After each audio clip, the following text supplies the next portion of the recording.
Sejam todas e todos bem-vindos. Por se tratar de noite de comemoração para a população de Juquitiba, nossa sessão ordinária desse dia será abreviada para dar lugar à sessão solene que se iniciará em seguida.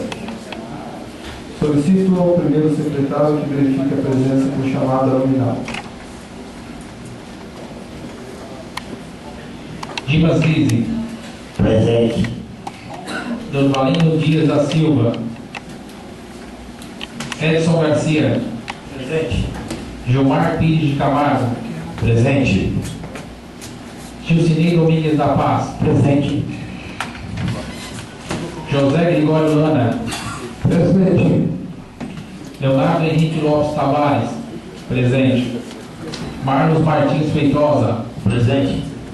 Nilson Santos Bonfim. Presente. Pedro Ângelo da Silva de Lima. Presente.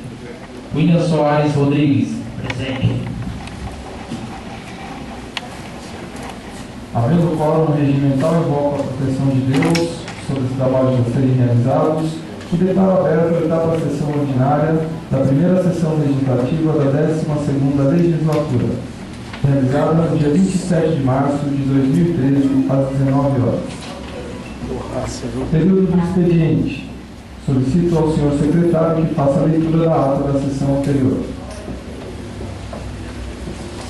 Pela ordem, senhor presidente, por se tratar que temos uma sessão, outra sessão, né, e o tempo tem que ser bem aproveitado, então eu peço a dispensa da leitura da ata da sessão anterior. Eu submeto ao plenário, se há alguma objeção, à dispensa da leitura da ata, levando em conta que todos receberam uma cópia.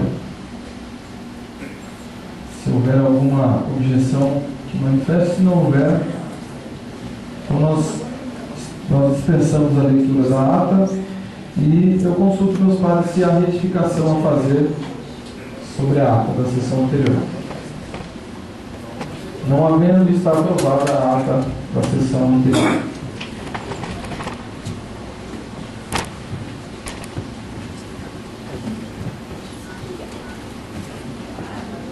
Informo aos senhores vereadores que, em função da sessão solene designada para a data de hoje, não haverá matéria a ser lida no expediente, que será organizada para a próxima sessão. Está aberta a inscrição de vereadores para o uso da tribuna no período do expediente.